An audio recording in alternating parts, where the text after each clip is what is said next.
ಕರ್ನಾಟಕದ ಫೇಮಸ್ ಸ್ವಾಮೀಜಿ ಪ್ರತಿ ವರ್ಷ ಅವರು ನುಡಿಯೋ ಕಾಲಜ್ಞಾನ ಕೇಳೋಕೆ ಅಂತಾನೆ ದೊಡ್ಡ ಸಂಖ್ಯೆಯಲ್ಲಿ ಭಕ್ತರು ಕಾಯ್ತಾರೆ. ಅವರ ಬಾಯಲ್ಲಿ ಬರುವಂತ ಭವಿಷ್ಯವನ್ನ ಬಬಲಾದಿ ಸ್ವಾಮೀಜಿಯ ಬೆಂಕಿ ಭವಿಷ್ಯ ಅಂತಾನೆ ಜನ ಕರೀತಾರೆ.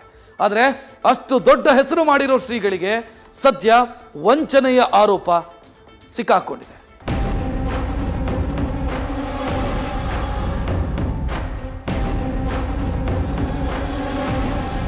ಬೆಂಕಿ ಭವಿಷ್ಯ ಹೇಳ್ತಿದ್ದ ಸ್ವಾಮೀಜಿ ಭವಿಷ್ಯವೇ ಈಗ ಉಲ್ಟಾ ಹೊಡೆದಿದೆ.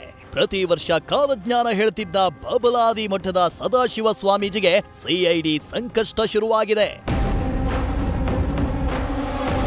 ಬಾಗಲಕೋಟೆ ಜಿಲ್ಲೆಯ ಜಮಖಂಡಿ ಬಬಲಾದಿ ಮಠದ ಸದಾಶಿವ ಹಿರೇಮಠ ಮುತ್ಯ ಸ್ವಾಮೀಜಿಯನ್ನ ಸಿಐಡಿ ಅಧಿಕಾರಿಗಳು ವಶಕ್ಕೆ ಪಡೆದಿದ್ದಾರೆ. ಗೋಕಾಕಿನ ಮಹಾಲಕ್ಷ್ಮಿ ಕೋಆಪರೇಟಿವ್ ಬ್ಯಾಂಕ್ನಲ್ಲಿ ನಡೆದಿದ್ದ ಬಹುಕೋಟಿ ವಂಚನೆ ಪ್ರಕರಣದಲ್ಲಿ ನಿನ್ನೆ ರಾತ್ರಿ ಸಿಐಡಿ ಅಧಿಕಾರಿಗಳು ಸ್ವಾಮೀಜಿಯನ್ನ ವಶಕ್ಕೆ ಪಡೆದಿದ್ರು.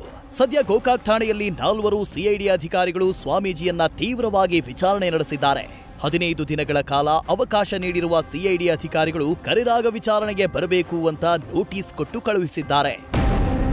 ಗೋಕಾಕ್ ಮಹಾಲಕ್ಷ್ಮಿ ಕೋಆಪರೇಟಿವ್ ಬ್ಯಾಂಕ್ನಲ್ಲಿ ಸಾಗರ, ಸಬಕಾಳೆ ಮತ್ತು ಸಿಬ್ಬಂದಿಯಿಂದ 100 ಕೋಟಿ ವಂಚನೆ ಮಾಡಿದ್ರು. ಬ್ಯಾಂಕ್ನಲ್ಲಿ 76 ಕೋಟಿ ಸಾಲ ಪಡೆದು ಮರಳಿಸದೆ ವಂಚಿಸಿದ್ರು. ಅದೇ ಆರೋಪಿ ಸಾಗರನಿಂದಲೇ ಸ್ವಾಮೀಜಿಯ ಖಾತೆಗೆ ಲಕ್ಷ ಹಣ ಹೋಗಿದೆ. 60 ಲಕ್ಷಕ್ಕೂ ಅಧಿಕ ಹಣ ಸ್ವಾಮೀಜಿ ಮತ್ತು ಪತ್ನಿ, ಪುತ್ರನ ಖಾತೆಗೆ ವರ್ಗಾವಣೆ ಮಾಡಲಾಗಿದೆ.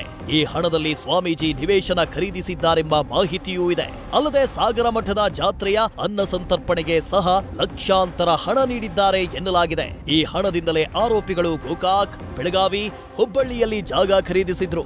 3 ವರ್ಷಗಳ ಆಡಿಟ್ ವೇಳೆ ವಂಚನೆ ಬೆಳಕಿಗೆ ಬಾರದಂತೆ ಕಳ್ಳಾಟವಾಡಿದ್ದಾರೆ. ಬ್ಯಾಂಕ್ ಮ್ಯಾನೇಜರ್ ದೂರಿನನ್ವಯ ಪೊಲೀಸರು ಕೇಸ್ ಭೇದಿಸಿದ್ರು. ಬಳಿಕ ಈ ಪ್ರಕರಣ ರಾಜ್ಯ ಸರ್ಕಾರ ಸಿಐಡಿಗೆ ವರ್ಗಾವಣೆ ಮಾಡಿತ್ತು. ಸದ್ಯ ಬಹುಕೋಟಿ ವಂಚನೆ ಪ್ರಕರಣದಲ್ಲಿ ಸಿಐಡಿ ಅಧಿಕಾರಿಗಳು ಸ್ವಾಮೀಜಿಯನ್ನ ವಶಕ್ಕೆ ಪಡೆದಿದ್ರು.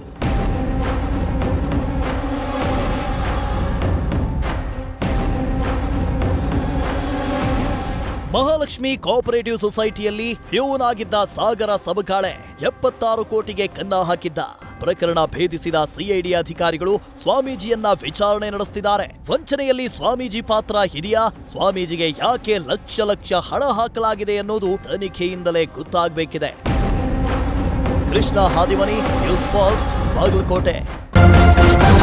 ನ್ಯೂಸ್ ಫಸ್ಟ್ ನಿರ್ಭೀತಿಯಿಂದ ನಿಮ್ಮ ಪರವಾಗಿ.